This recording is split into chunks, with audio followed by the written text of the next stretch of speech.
And once more, I'm going to actually discuss something related to a myth, or try to myth bust again. Now, this one isn't as exciting as the last one. That one that I did 2 days ago on the toilet, which allegedly sunk a submarine, that has been repeated by many people. Various newspapers, even non-newspapers such as the Daily Mail, also repeated it.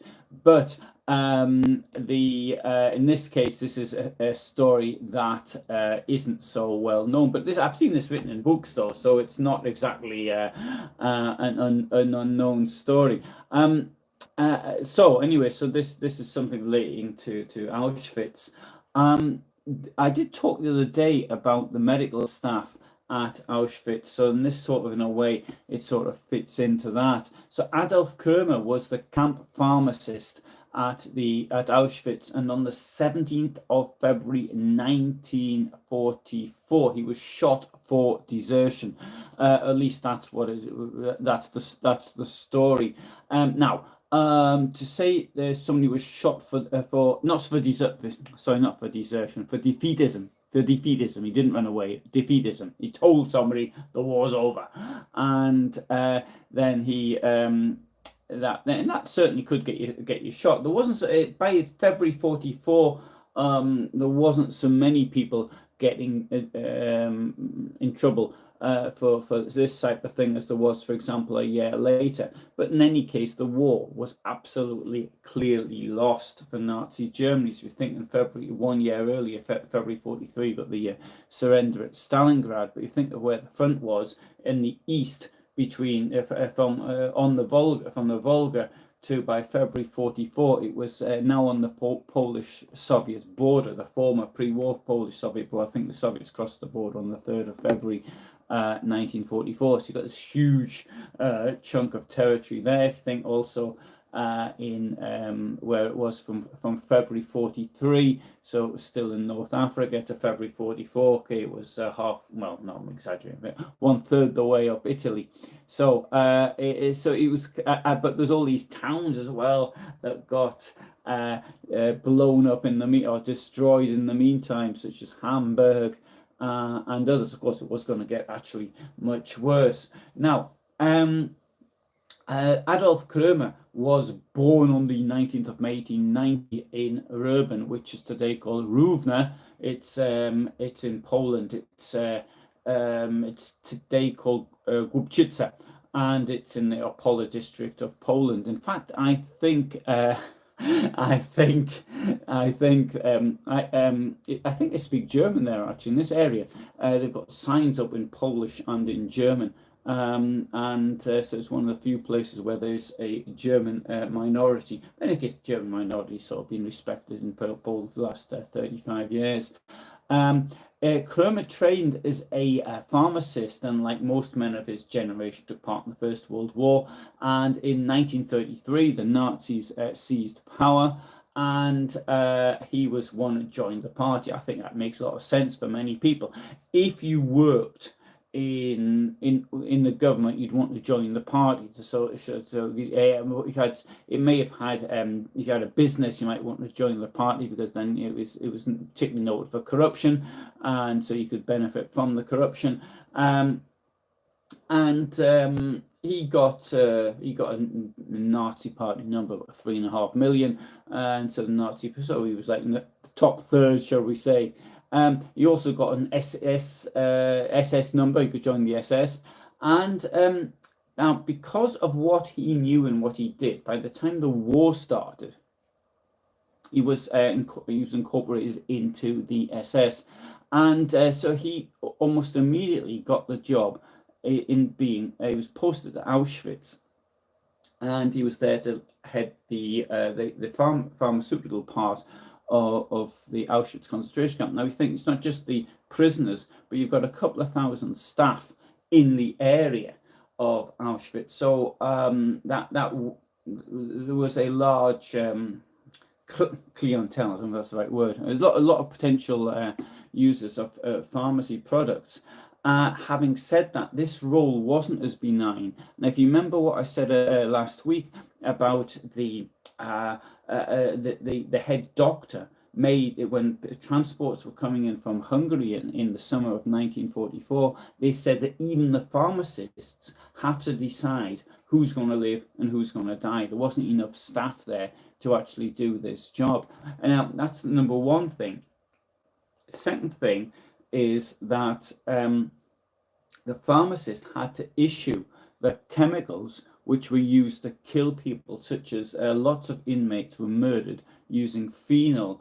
And so they mightn't have been the person that did the injection, the killing themselves, but he certainly would have had to issue it, and it would have been quite clear what he was issuing it for.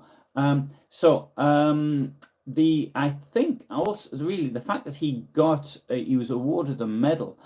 He got the War Merit Cross with swords, and I think if anything that proves that it had something to do with the selection of people for death, because that's the sort of award that he gave people. He got that on the 15th of September 1943. So anyway, Adolf Kerma sort of disappears in February 1944, and his job's taken up by one Victor Capesius. And it was now Victor Capesius was arrested in December 1959. He had made himself quite rich after being at Auschwitz, or probably during his time in Auschwitz. He was helping himself to the cash, which there's no shortage of it. There was lots of theft going on, even though the SS even sent a delegation to sort of investigate what was going on there. And after the war, he was able not only to set up his own pharmacy, but he also set up a business with a beauty salon as well. I'm not suggesting, I'm not saying that it was from money taken from Auschwitz, but this seems to be the logical place to have actually got it. So in December 1959, he went to work, and whilst he was opening the pharmacy up in Göppingen, and the police came round and they arrested him, or they were waiting already there for him. On the 20th of August 1965, the first Auschwitz trial, he got, was it 10 years imprisonment for 4 cases of aiding and abetting murder, and in the cases of at least 2,000 people. The court also did find that he had used looted money or stolen money. I suppose it's looted really in this case, isn't it? Because if the owners are now dead, to set up these businesses. So I'm just repeating there what the court actually said. So, but it was Capesius at the trial. He said that Adolf Kerma had been executed for spreading defeatism. Now that may seem really, really odd in the circumstances of what somebody might be doing at Auschwitz.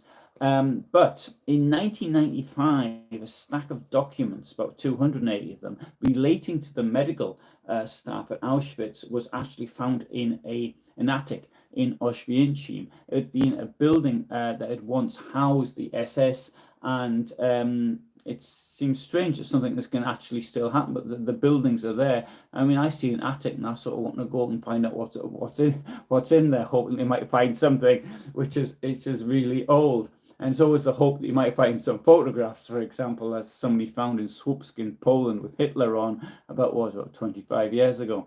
Anyway, so these documents, though, they were found and then they're just lying around. And it wasn't until 2010, 15 years later, that somebody actually went through them. But one of the documents found there was the death certificate of Adolf Kerma.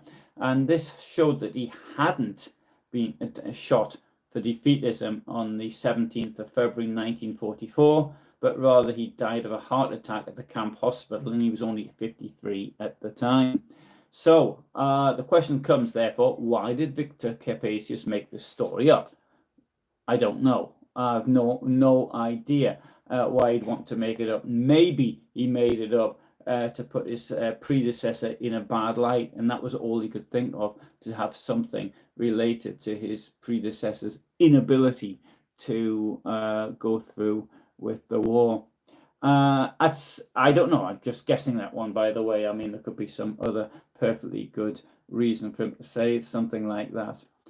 Anyway, good. So that was really today's story. So I'll come on to the questions. But before I do that, on my submarine one I did 2 days ago, it turns out I made a mistake because I said that the submarine U1206 had actually sunk in 68 meters of water, but it turned out somebody wrote to me and said that was what was reported in the press, but that's not true. It's 80 meters of water that it sank in. So obviously I got my information about that from the press, and I got it wrong. So anyway, sorry, I'll come on to the points, the questions, everything here. So hello, Mike, David, Elmer, Craig, and my and Rainey,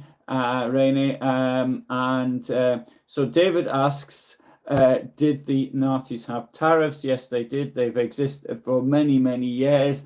The Nazis didn't believe in free trade, and the use of tariffs were believed. Hjalmar Schacht was one of those. He certainly didn't believe in free trade, and I know that isn't the reason why you're asking this question, but they certainly did. I would point out there is a difference, though, between use of tariffs and past times than there is today, because one thing that is not, I think, certain politicians don't understand, certainly the previous British government didn't understand, was the effect that supply chain logistics have on business in general, and this is obviously something which is this comes into tariffs and anything else which might stop what's called just-in-time deliveries. Now, this was something which wasn't actually known then. I think the idea of just-in-time deliveries is something that dates to the 1980s, and the idea of not keeping too much stock on hand because there isn't the space for holding stock. So when things start to get more and more complicated, if you're building something, it's got like 200 components which might come from 200 different places, they all have to be there, and they all have to be there on time to make sure things get built. And I would say in my normal job, this was a major problem during COVID, because there could be actually really minor components which are missing. Now, I was at Dusseldorf in August of 2020 during COVID, and there was a huge area which was full of Mercedes Sprinters. And for the lack of one sensor, or so it was said, I mean, I don't know this from Mercedes, I'm just repeating what other people told me, but it is in the business. But for the lack of one sensor, there was tens of millions of euros worth of Mercedes Sprinters parked at this car park at in northern part of Dusseldorf. So anyway, so I don't know if that answers the questions, but that's the sort of thing I do know a little bit about. As for the idea of putting tariffs on, I'll just say this: it's the thing is this: you've got to expect others to actually do the same. So. And in my opinion, it wasn't very wise the way they were done. Anyway, Elmer, hello. Yeah, Mike says, what an unbelievable find with those documents. And I'm surprised those documents remained undiscovered for a long period of time. I've got a story actually comes from Hungary, and I can't remember the name of which author it was, but there was somebody. It might even have been Raoul Hilberg. It might have been. I'm not certain. But they visited a place where people had actually been held there, or it was a Gestapo place. And there was a child there who got an aeroplane, or maybe made an aeroplane or threw a piece of paper. And the historian then he sort of unfolded it, and it turned out to be something related to the deportation of people from, I think it was from Hungary, and this document actually turned up like this. I was in Stutthof in '93, and there was still stuff there in that camp. I mean, sure, it's not the case any longer, but there were still documents which they hadn't actually catalogued correctly then. So it does happen. So yes, so thank you, Elmer's mum, for saying hit the thumbs up. If you do, yes, that would help me a bit. Today I've been looking at I was looking at some of the stuff I uploaded 4 years ago, and I think actually I think it's much better than it was before. I think I've got because I don't like dictating things very much, and I did get this software that would actually do it. Now the thing is, at the time, and now there's lots of software like this, so it's not all that impressive as it was then. But anyway, I got the software. The trouble was when you're doing foreign words, and it's trying to get it to pronounce, and that's the problem. I just couldn't get it to pronounce foreign words correctly. So in this case, it's normally like, for example, German and Polish, which I use above all, and Russian sometimes as well. And so anyway, so I think I have actually got better at that, but I don't really like dictating things, and there are times when I just keep putting it off and off and off and finding excuses not to actually dictate something. And so this week I did a couple of videos where the dictation was over an hour, and so that's also something which I find quite difficult to actually do. Right, so my movements are the following. As from Saturday, I'll be in Heilbronn in Germany. So I'll probably be there Sunday, Monday, and then I'm heading towards Stuttgart, then Augsburg. I shall be in Munich for a few days. Then I'm going to do the southern to the southern part of Bavaria, and Chiemsee and Tegernsee. And then I want to go to Braunau. Then I'll be in Wels, although we've got a trip sort of going then back a bit to Salzburg planned, and so that's going to be me over until like the, I don't know, end of May probably. I don't know what I'm doing there, but I haven't actually I haven't decided. As yes, this is the most beautiful area of Germany. It's very attractive. It's the right time of year to go there. It's just before the tourist season kicks in. And if it wasn't for the fact that I've got to do other things as well in Poland, I would definitely have stayed there a bit longer. But anyway, there's always a chance to do that next year. And now it doesn't seem that long ago. I was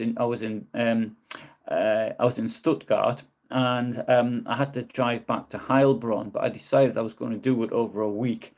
And there's these places I want to see related to the Hitler diaries, because this is the where the forger lived to the north of Stuttgart. There's even got a museum to him, which I really have to try and go and visit. It's a private museum, and they're only open up for a couple of hours on a Sunday, I think it is. Or Sunday. There's only one day a week. In any case, I think it's his family that actually does it. But anyway, I want to see that.